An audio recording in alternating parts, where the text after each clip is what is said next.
ಕಡ್ಗ ಮಾಡ ಕೊಟ್ಟಿರ ಸುದ್ದಿ ಕೇಳಿ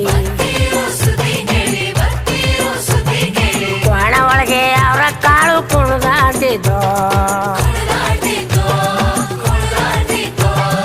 ಒಣ ಒಳಗೆ ಅವರ ಕಾಳು ಕುಣಿದಾಡ್ತಿ ಸುದ್ದಿ ಕೇಳಿ ಬಾಗ್ಲಲ್ಲಿರೋ ಬದನೆಕಾಯಿ ಬೊಗ್ಗು ನೋಡ್ತಿದ್ದೋ